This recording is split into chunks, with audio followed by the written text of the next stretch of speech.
د دې کال د رارسېدو لپاره تا ډېر ستر خوبونه لیدل، اهداف دې وټاکل، پلانونه دې جوړ کړل، خو بیا دې هم هېڅ عمل ونه کړ، یا ودې کړې خو ډېر ضعیف و او دوباره بیا شاته سوې.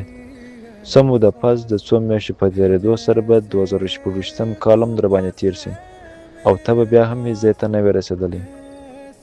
ستا پلان دا و چې زه به ټریډینګ سټارټ کوم او ښه بهترینه کار به کوم، فنډېډ اکاونټ به اخلم، بیا ریل پیسې به جمع کوم او په هغه به ښه بهترینه مخې ته ځم، خو ته هغه کې هم فیل شوې، یا ته بیخي هېڅ پیل دې هم ونه کړې او په تمه یې چې صبر ښه موقعو ته برابره شي.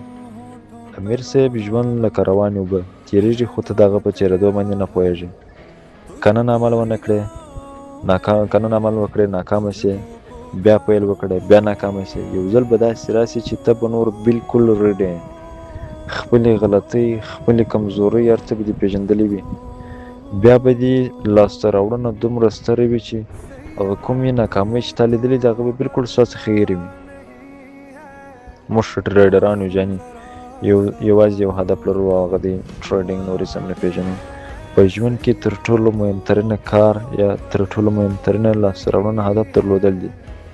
اوس هدف خو ته لرې، فقط لږ څه ډېر کار درڅخه غواړي، یو څه وخت او یو لږ ډېر زحمت، خو ته هغه هم نشې کوی، ځکه ستا سره به وخت وي یا نه. خو دا خبره کله کله ته کوې چې زه حوصله نه لرم، کله چې زه ستا له خولې څخه دغه لفظ واورم چې زه حوصله نه لرم، بیا مې خولې ته ډېر بد الفاظ راځي.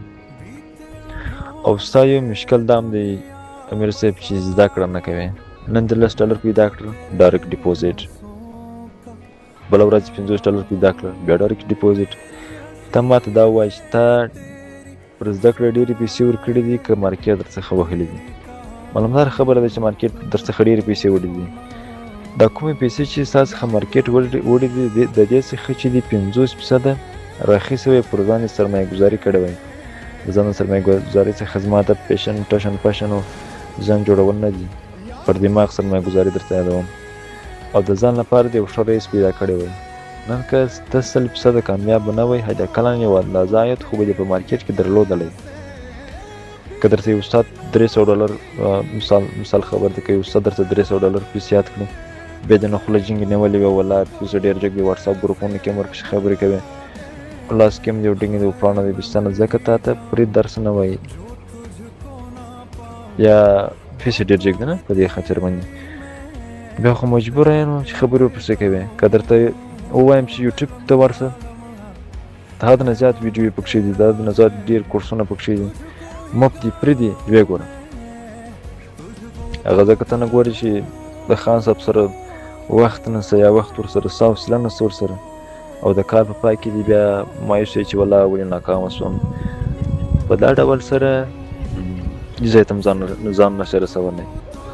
که چیرې غواړې چې کامیابه شې، باید کار وکړې په صحیح ډول سره، او په صحیح ډول سره پر خپل پلان باندې پاتې شې او زده کړه وکړې.